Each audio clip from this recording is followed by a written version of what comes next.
My name is Dr. Hasi. Today's your lecture is about antimicrobial drugs.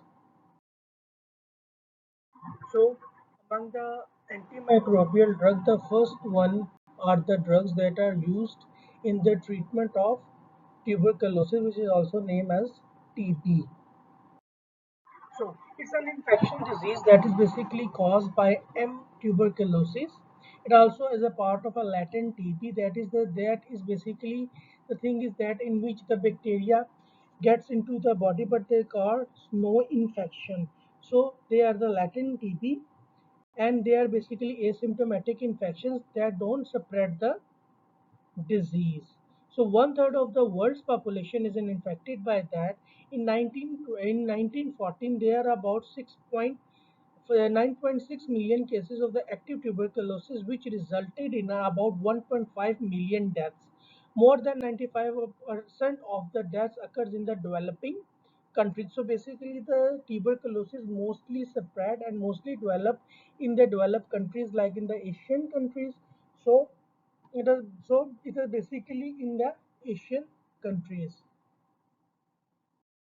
So, coming to the tuberculosis, that may infect any part of the body, but primary may be in pulmonary region, that are basically the lungs, but it also causes a manifestations in an extra pulmonary sites, just as in your GI tracts, in the brain, and other sites. So, general signs and symptoms, if we're talking about of tuberculosis, are the fevers, chills, night sweat, loss of appetite, weight loss, and fatigue.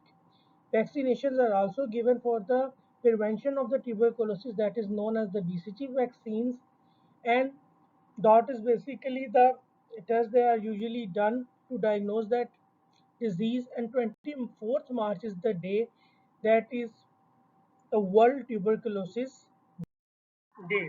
So if we are talking about of the tuberculosis symptoms, they are progressive fatigue, malaise, anorexia, weight loss, chronic cough that may is the productive, night sweats, hemoptysis, that is blood in the sputum, pleuritic chest pain, and low grade fevers. So now coming to the drugs, discussion of the drugs that are usually used in the tuberculosis, they are the first among the first line are the ripe ones, RIPE, that is rifampicin, nisozidase, parazinamide, and ethambutol, and another one is the streptomycin. So if we are talking about the second line agents, then they are the amikacin, amino salicylic acids, capreomycin, ciprofloxacin, clofeximine, cycloserine, ethionamide, levofloxacin, rifabutin, and rifapentines. So at least two or more agents are used in a combination if we are going to treat the active tuberculosis to prevent the re-emergence of the resistance during the. So coming to the first line tuberculosis drugs, first line is an isoniazid. So I will tell you the assignment questions during my lecture. So first assignment question is that you have to write the drugs. First line drugs, they are basically used for the treatment of tuberculosis. So first line drugs, as I told you, they are the five. So you have to write the name of these drugs, and along with that you have to write the mechanism and action of isoniazid. Okay, they are the two your assignment questions, and the third one I will tell you later in this lecture. So coming to an isoniazid, the most effective drug is for tuberculosis. It is an water soluble. It is similar to paradoxine in structure. Good penetration into the macrophages, as basically tuberculosis bacterium resident inside of the macrophages. So you need to have the drugs that have a good penetration inside of the macrophages so that they are able to kill that organism. Okay, so they are the bactericidals for actively growing tuberculosis bacilli, active against both an extracellular and intercellular organisms.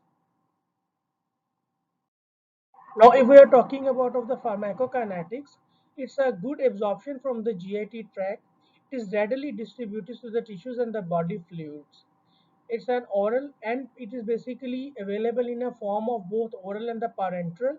It is basically metabolized by an acetyltransferase, that is an enzyme present in the liver. It is genetically determined. Rapid acetylation takes a half-life of about 1 hour, and slow isolators takes a half-life of about 3 hours. That is basically the thing that is a genetical thing that occurs in a different individual. Some are rapid isolators. The thing that which are rapid isolators are have a capability of metabolizing that drug quickly, so their half-life is just 1 hour. So which are slow isolators, they have an ability to slowly isolate or metabolize that drug, so that's why they are having a longer half-life, that is about 3 hours. So it is an excreted in the urine, and one of the most common side effect of that drug is red orange urine color. So if you are talking about of the mechanism of action, it usually act by CAT-G, a mycobacterial catalase peroxidase. So it basically inhibits the mycolic acid synthesis, that is an essential component of the mycobacterium cell wall. So that's why that an enzyme which are involved in the synthesis of mycolic acid. So it basically inhibit it, so that the component of the cell wall is not prepared, and it kills the cell in that way. So resistors are basically developed by a mutation in that CAT gene, our expression of an NIA genes, our expression of the genes which are involved in protection from oxidative stress, and also a mutation in a gene that is known as Cas-A. So they are the just genes name. You have to just remember that and remember how they will develop resistance against the drugs. So, coming to the clinical uses, is in a single agent that are used for a latent tuberculosis, that is a latent form in which the patient is asymptomatic and he got bacteria inside his body. So on clinical grounds, we see that the patient, if the patient is having if the patient is having the test, that is PPD test, which are done for tuberculosis, if he going to have that test positive, but on X-ray there is no evidence of tuberculosis, then we diagnose him as a latent TB case. In that case, you have to give him that isoniazid. It is also used as a combination with second agents for active tuberculosis. If we are talking about that immunological reaction, so it causes fever and skin rashes, and it also causes drug-induced SLE.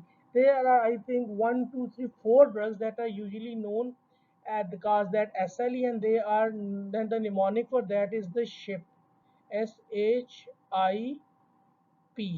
and S is sulfona. I think S is for sulfonamide, H is for hydrolazine, I is for isoniazid, and P is for phenytoin. So drug toxicity is causes hepatitis, peripheral neuropathies, because it decreases the B6 vitamin that is essential for that purpose. So it basically decreases the B6 vitamin, so it causes B6 deficiency, because INH, that isoniazid, basically promotes its secretion. It also causes CNS toxicity like memory loss, psychosis, seizures, hematological abnormalities, pyridoxine deficiency, anemia. It causes tinnitus and gastrointestinal discomfort. For the prevention of that peripheral toxicity, we also give the patients vitamin B6 along with isoniazid. It also causes drug interaction, so it basically reduces the that via CYP450 inhibitors. So it reduces the metabolism of phenytoin, increasing its blood level and toxicity. So you should be very cautious when you are giving an isoniazid with. So contraindications are development of isoniazid hepatitis. Contraindication is basically causes for its further use. Risk of hepatitis increases with age as you grow older, then the hepatic metabolism becomes slow. So that's why if you the older individuals are susceptible to that hepatic inflammation, as a hepatitis means simple, and inflammation in the liver. So it also increases with age, during pregnancy, and in postpartum period, and in alcoholics. So other one is the rifampin. Rifampin is a semi-synthetic derivative of rifamycin produced by Streptomyces mediterranae. So active against gram positive and gram negative.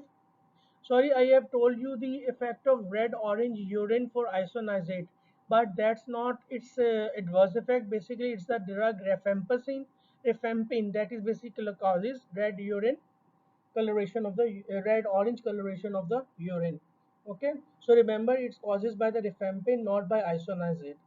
So on the journal, if you have to remember the side effects of isoniazid, so it's I and H. So N is for neuropathy and H is for hepatitis. They are the two main side effects of the drug. So it's there is an R, so that is the red orange urine. So it basically that drug that causes that color change in the urine color of the urine. So it are active as in gram positive and gram negative cocci. Also some enteric bacteria, mycobacteria and so if you're talking about pharmacokinetics, is the well absorbed after oral administration. Both forms are available, whose distribution to the body fluids, tissues, and phagocytic cells, and excreted mainly through the liver in bile. Enterohepatic among the drugs, it is that is the drug that is excreted in the bile. It also has an enterohepatic recirculation. Small amount is excreted in the urine, relatively highly protein bound. Advocate CSF levels in meningeal inflammation. So mechanism of action, it inhibits the DNA dependent RNA polymerase. So it is basically bactericidal for mycobacteria. If you're talking about the resistance, so it causes a mutation in the gene for RNA polymerase which reduces its binding to rifampin. It also has a cross resistance to other rifamycin derivatives. If you are talking about of the clinical uses, it occurs in combination with second agent from an active tuberculosis. It is also given for atypical mycobacterium infections. It is given for leprosy. Alternative to INH for patients if with latent tuberculosis, which are not able to take isoniazid or exposed to isoniazid resistant strains, or even they develop an isoniazid like hepatitis, their side effects. It is also used to eliminate the meningococcal carrier state, and it is also given for prophylaxis in H influenza type B to eradicate the streptococcal carriages in combination with other second agents. Serious staphylococcus infections like osteomyelitis, prosthetic valve endocarditis, and combination therapy.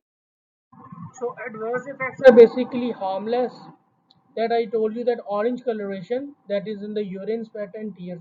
So basically, it causes the discoloration of the that secretions like urine, sweats, and tears.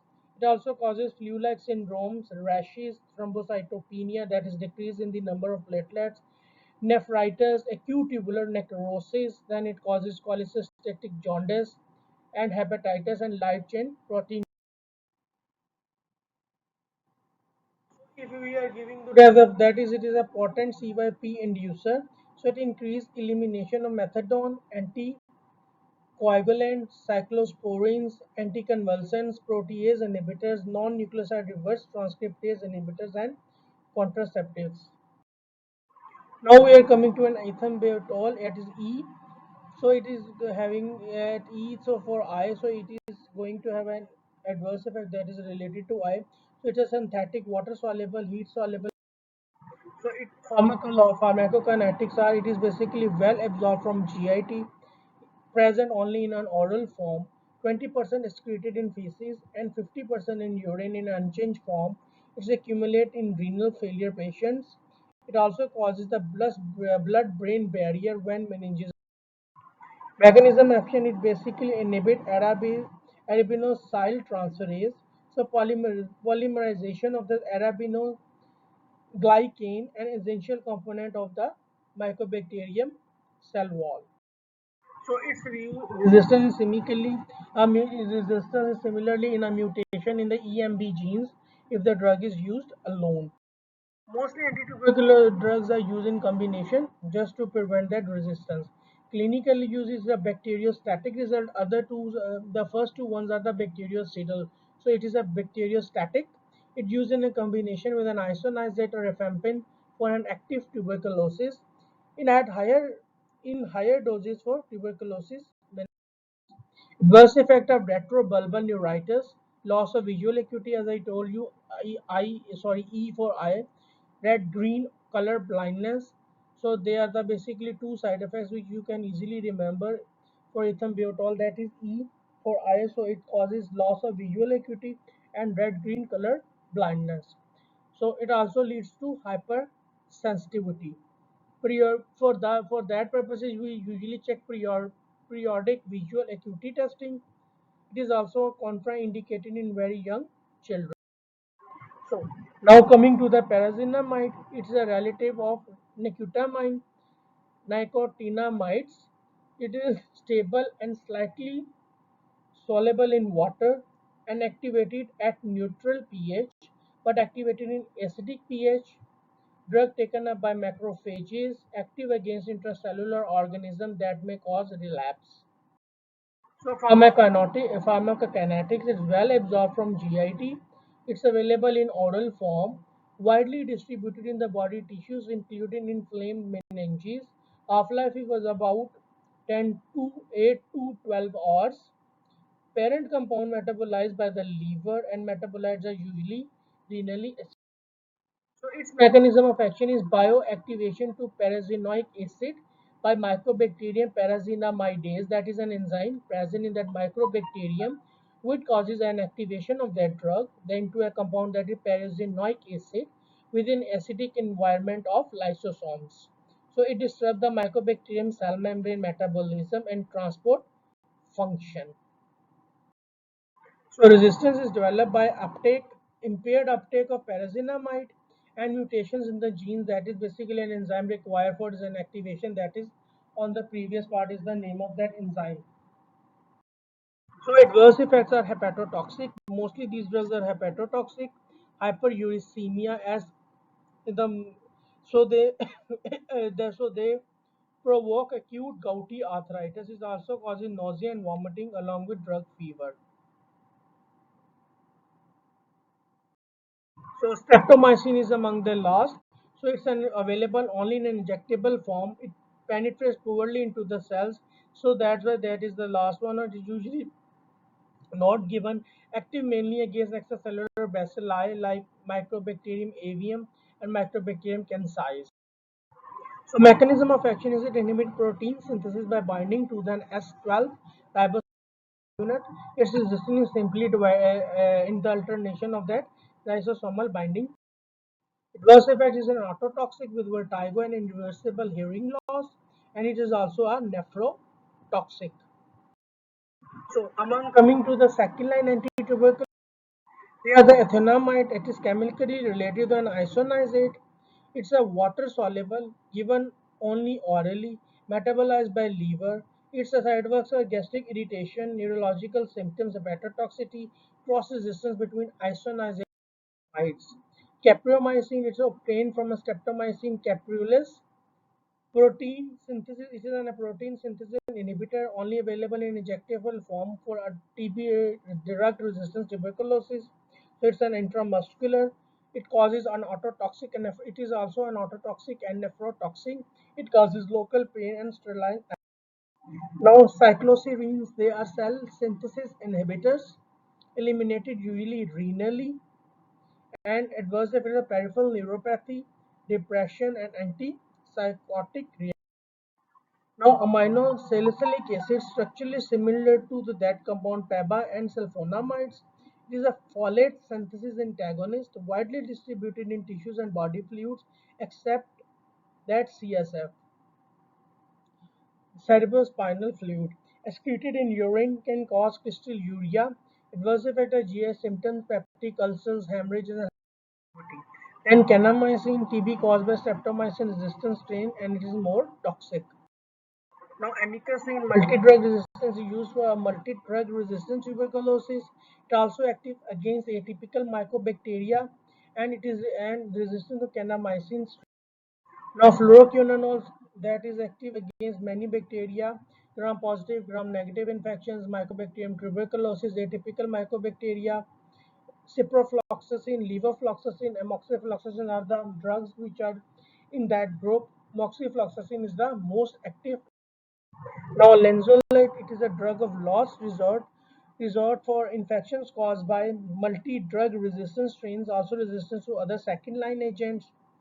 Side effects are bone marrow suppression, irreversible peripheral and optic neuropathy. Now rifampicin, that is derived from rifamycin related to rifampin. Complete cross resistance with rifampin as it is similar to that drug, less potent. CYP450 inducers. It is usually used in a TB in HIV patients on protease inhibitors or the non-nucleoside reverse transcript inhibitors. That is basically drugs which are used in the treatment of HIV. Prevention of tuberculosis alone or with parazinamide, prevention of and treatment of disseminated atypical mycobacterium infection is in HIV patient. Now rifampicin analog, it complete cross-reactive with rifampicin. It is used for the treatment and management of tuberculosis caused by rifampin susceptible strains during continuation phase. Now coming to another disease that is basically caused by a mycobacterium family bug, that is the leprosy. Now that is an infection which is caused by Mycobacterium leprae. It usually affects nerves, skin and eyes. So now your third assignment question is that you have to write the drug depths write the drugs which are used in the treatment of leprosy, and you have to tell and you have to write the mechanism of action of dapsone. So I told you three questions regarding your assignment during my lecture. So you have to listen the lecture carefully and write down the answers of these assignment questions so that you will be marked present. Okay. Now, dapsone is basically related to sulfonamides. It inhibits folate synthesis. It's resistant emergence if low doses. It is well absorbed from gut, widely distributed to the body tissues and fluids. Half-life is about 1 to 2 days. It retained in the skin, muscles, liver, and kidney. Excreted into the bile and intestine. Clinical uses: it's an initial therapy for leprosy in combination with rifampin and cloxazimine. It's used in the prevention and treatment of Pneumocystis cerevisiae pneumonia in HIV patients. Now, adverse effect is usually causes hemolysis, especially in patients with G6PD deficiency, methemoglobinemia, GI intolerance, fever, pruritus, and rashes. It also causes a condition that is erythema nodosum leprosum.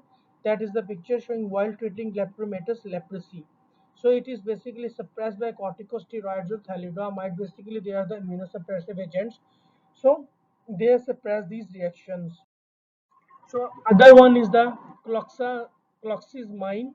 It is a phenacetin dye alternative to dapsone excreted in feces, stored widely in reticuloendothelial tissues and skins, and it is slowly released and its half-life is about.